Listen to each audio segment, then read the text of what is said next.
오늘도 값없이 베풀어 주시는 주님의 끝없는 은혜를 누리며 승리하는 꿈미래 모든 분들이 되기를 소망합니다. 예수님은요, 무화과 나무 비유를 통해서 세상 끝날에 대해서 말씀해 주십니다. 이 세대가 끝나기 전에 이 모든 일이 다 일어날 것이다 라고 하는 말씀은 세워진 예루살렘 성전이 곧 무너질 것이라고 말씀해 주신 겁니다. 당시 이 예언을 들었던 사람들은요, 성전이 무너질 것이라고 하는 것을 전혀 예상하지 못했을 거예요.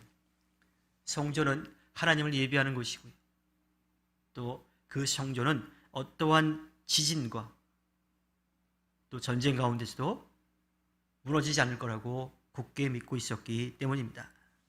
그래서 예수님은요, 하늘과 땅은 없어지더라도 나의 말은 결코 없어지지 않을 것이라고 말씀하십니다. 그러니까 성전은 무너지더라도 예수님이 말씀하신 것, 그 일들은 무너지지 않을 거라고, 사라지지 않을 거라고 말씀해 주고 있어요.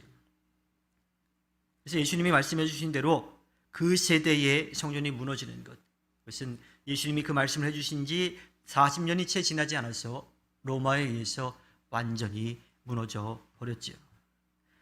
이어서 예수님은요, 인자의 때, 즉 세상의 끝날에 대해서 말씀해 주십니다. 그 날과 그 시각은 아무도 모른다라고 하세요. 그러니까 어떤 사람은 이런 질문을 하겠죠. 그러면 언제, 어느 해에, 어느 달에 무너질지는 알 수 있는 거 아니냐? 이렇게 물어볼 수도 있을 것 같아요. 그런데 이것은 말귀를 못 알아듣는 사람의 이야기이지요. 예수님은 분명하게 아들도 모른다라고 덧붙임으로써 그때가 언제일지는 하나님만이 아신다라고 그렇게 말씀해 주십니다. 그때는 노아의 때와 같이 예측할 수 없이 임할 거라 그래요. 노아의 때에 노아가 분명히 하나님께서 물로 심판하실 거니까 이제 준비하라고 이야기했음에도 불구하고 그들은 그런 날이 올까? 내 때는 안 오겠지 라고 하는 그런 안일한 생각 가운데 노아의 말을 듣지 않았어요. 하지만 하나님이 노아에게 말씀하신 대로 그들을 물로서 심판하게 되시죠. 그때에 또 이 오른편과 왼편, 즉 하나님을 믿고 따른 사람들과 그렇지 않은 사람들 사이가 갈라질 수밖에 없죠. 노아의 방주에 들어간 노아의 가족들만이, 또 그곳에 온 동물들만이 살아남았고, 그곳에 오지 않았던 사람들, 그들은 다 물의 심판을 받을 수밖에 없었습니다. 인자가 올 때도 마찬가지.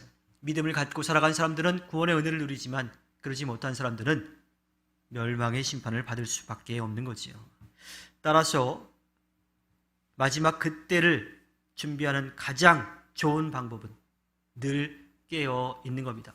언제 어떻게 주님이 다시 오시더라도 우리는 그 주님을 맞을 준비를 하고 있으면 되죠.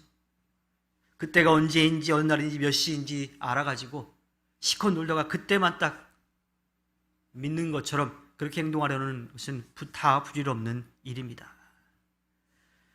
예수님은 마지막으로 신실한 종과 나쁜 종의 비유로 말씀해 주십니다. 자기 집 주인이 사람들을 한 종에게 다 맡기고 갔어요.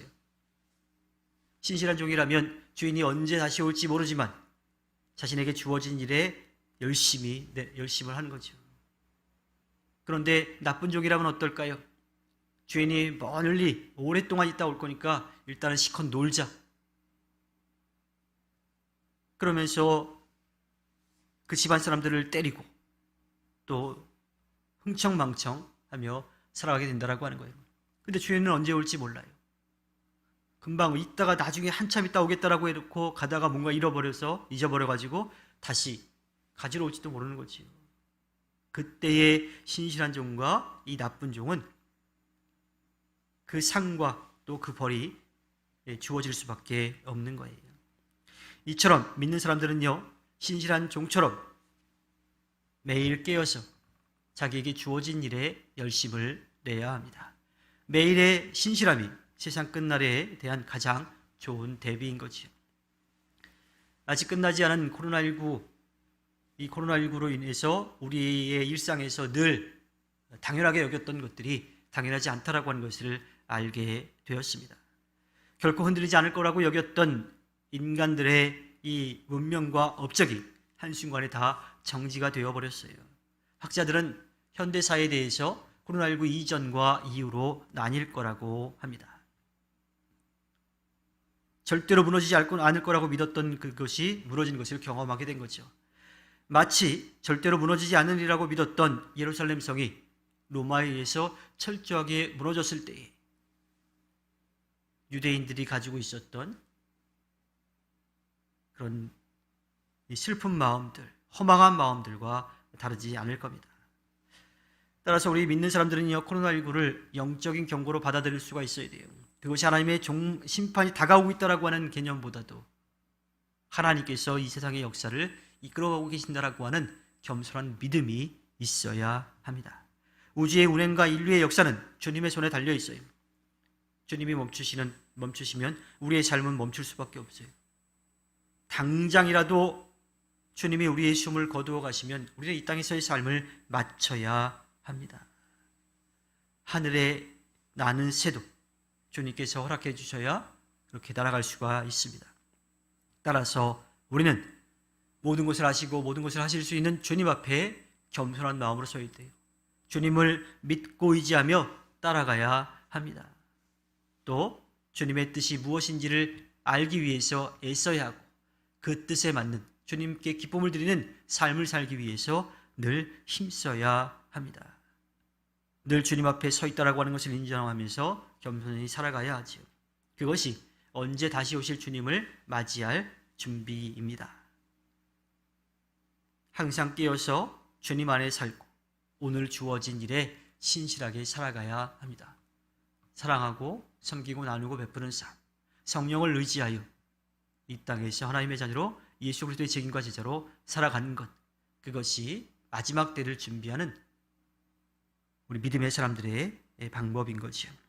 그렇게 사는 사람들에게는 언제 어느 때에 주님이 다시 오시더라도 기쁨으로 맞이할 수 있게 됩니다. 주님께서 허락해 주신 오늘 하루를 살아갈 때에 하늘나라에 대한 소망을 가지고 이 땅에서 주어진 삶에 열심을 내서 주님의 아름다운 뜻을 펼쳐가 주님께 기쁨을 드리는 꿈미래의 모든 분들이 되기를 주님의 이름으로 부탁드립니다. 기도하겠습니다.